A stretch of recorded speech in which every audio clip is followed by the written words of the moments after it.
13th day of January. We are growing up, Peter Pan. We're getting it. Morning. Welcome. Good morning to Adventures in Military Marketing with Tiffany Orner and Mr. Matt from In The Barracks. Guys, this podcast is to educate businesses on how to market to the military. So we want to start by thanking the Parade Deck, home of amplifying the military voice, for allowing us to do this, right? They're our sponsors. They do amazing things for service members past and present, to include military spouses, and we love them so much.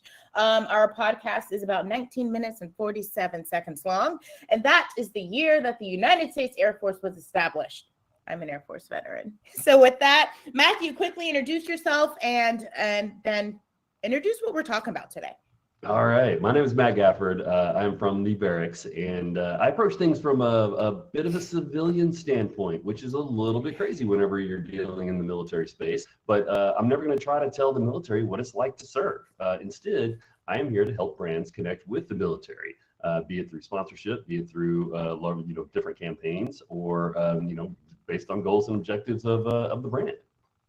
Awesome. Great. And today we are actually talking about mastering military events, from intimate gatherings to major assemblies. So Tiffany Orner here, third generation military, second generation female Air Force veteran, two-time military spouse. Serving is in my DNA. One of my boys is in ROTC at Clarkson University. He wants to fly in America's Air Force. So serving is kind of like what I do. I love it so much. And I've done so many different events, both large and small. So what I'm going to focus on today are these smaller events. And then Matthew, give them a little background on your history with events. So I have spent the better part of about 25 years doing events, typically on the larger side, primarily within a sponsorship framework. So I'm going to cover off on the little bit larger portion of how to go about doing events. Yes. So let's get started. All right, military events and sponsorship. What works, what doesn't? All right, so with my history in military events, both on and off installation, I think one of the big misconceptions is that businesses think that if they sponsor on base, that they're going to get visibility, right? If they connect with the base and the base puts their information on TVs, on ads, on posters, that they are going to get traction.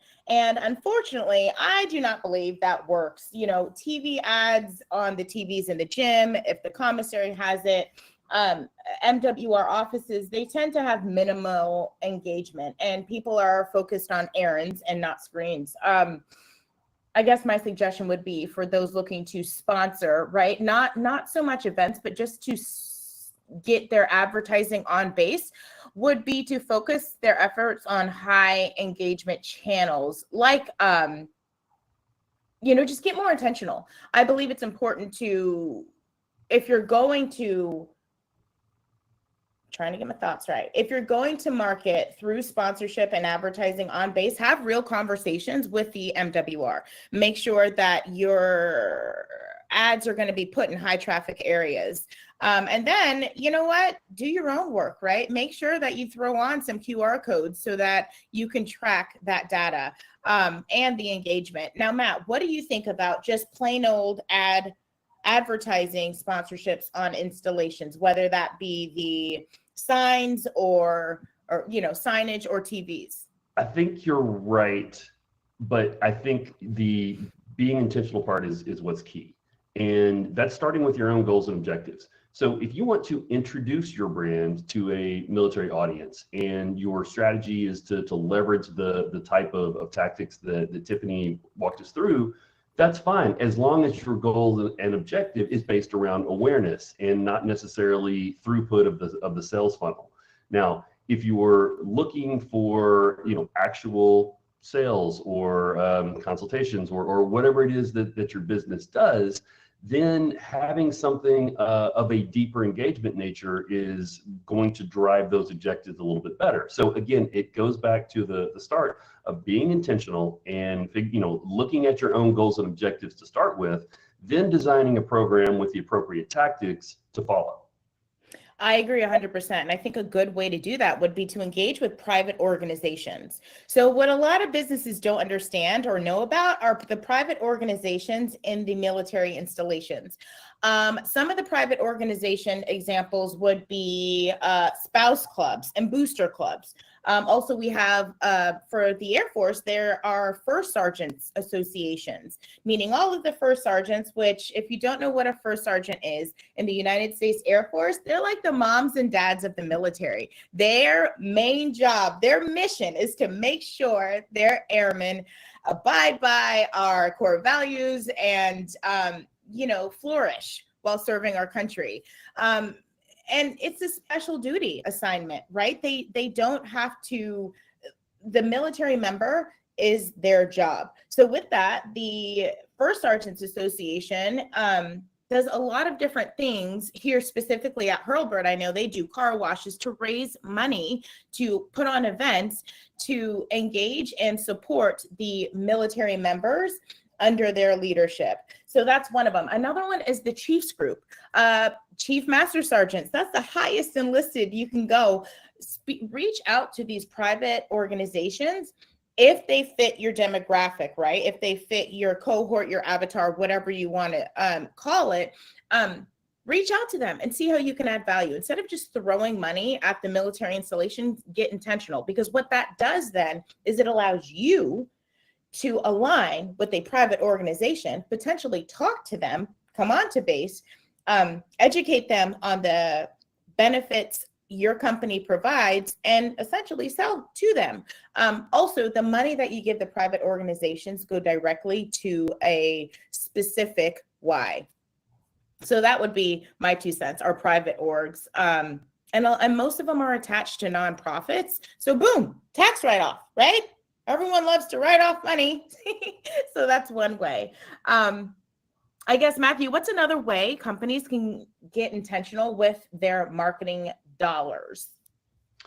Well, again, whenever you start with a goal in mind, so if I approach this from a larger standpoint and say, hey, military is the segment that we're going after, you might not know how to approach the group that Tiffany's talking about, but there are organizations or opportunities for events that take place on base for you to be a part of. So it turns into a little bit more of a traditional approach in, if you find an event, you just have to talk to the organizer, negotiate a sponsorship package, figure out, what something looks like. And as long as that fits what you're trying to do, then, there you go. Now your brand is in front of the segment that you're going after it's up to you to come up with an activation plan to figure out how that works best for you to deliver on your own goals and objectives.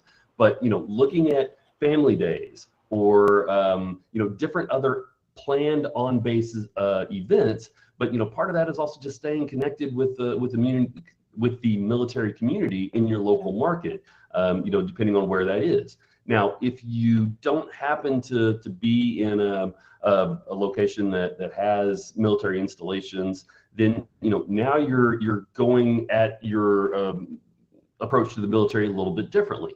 Now you're using things like social media or general market events, but bringing in more of a military appreciation message, because looking at any given population, doesn't matter where it is, a certain population are going to be military veterans. They're also going to be Guard. They could be military spouses. So, you have an opportunity to still connect with many different components of the military community, regardless of where you are or whether there's an active military installation or not. Yes, and I love that. You brought up on-base events. Those are my favorite. The MWRs, morale, welfare, and readiness. Yay! Oh, man! You're close. So close.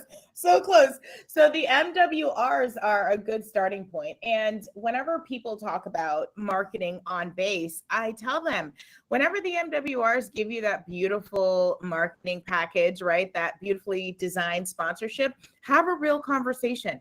Most MWRs are open, ready, willing, and able to meet you where you are at your financial contribution and tailor that to you, right? A lot of these sponsorship packages, whenever you sign up to take part in an event, a lot of them come with on-base advertising for that month. So it's about having the conversation, making sure that you are, as Matthew said, taking notice of your own persona that you're looking to target, and then getting intentional and having that real conversation with your POC or point of contact at the MWR. And again, I can't stress enough, QR codes are so big. We've all gone to events and we all know how it goes. These tables give away fun things, but if you want to authentically engage with the military, you got to give away stuff that we're not going to throw away on the way to the car as soon as we get home. And listen, for those of us that do events, we throw it away because of a few things, right? We don't want our kids to fight over it. We don't want our dogs to eat it, and we don't want it. We are being nice. Now, we do have, there's always some people that go to events and all they do is they just gather. But again, encourage them to scan the QR code, to ask them to follow you on social. And I make it weird, right? I say, all right, Matthew, you want X? Here, you got to follow me on social. You got to show me which platform are you on, and then capture the content. Be intentional. Make sure you clear it through the MWR before or as you sign the contract before you get on base. But most don't mind if you take photos and they see you taking photos. And sometimes we like being in photos. So capture that content, and that's evergreen footage of your commitment. Now you're stepping into my world a little bit. So take that baton. Whether it's content capture or not, looking at really any size event, but especially for the larger ones, it is great to engage with however many people are there. And, maybe that's 50, maybe it's 500, maybe it's 5,000. You always want to amplify your efforts beyond whatever the audience is that you're actually engaging with. So, now you're looking at social media, you're potentially looking at PR or earned media, if you can get that story out there. The best way to do that is collect footage, tell your story. Especially if it's a compelling story. Now, as Tiffany mentioned, I have lived in a sponsorship world, and a lot of that has been around the NFL. Now, not everyone has opportunities to have an NFL team sponsorship or a league partnership, or even necessarily work with talent. But I've done countless events where I've taken an NFL player to a military base, for example, and now you get a known player that's in a jersey that's recognizable with soldiers, airmen, wherever you may particularly be. Those people are in uniform, and maybe they're around military equipment, and the visuals that come from that are simply gold, which whenever put out through mass media channels, then all of a sudden that goes in furtherance of your goals and objectives, especially at the awareness level, which as we know, no one's going to buy, consider, or anything else down the sales funnel until they know who you are to begin with. Yes. So telling your own story is essential to any type of amplification or surround sound efforts. And I love that too, Matthew, because what you're doing is you're providing an experience to the military members that they would never otherwise have, right? So that is, on the love side of the fence, that is huge. Being able to bring an NFL or, professional athlete to a military installation, we get really, really excited about that. And the opportunity to take selfies with them and think about the loyalty that event could initiate, right? LTV, or customer lifetime value.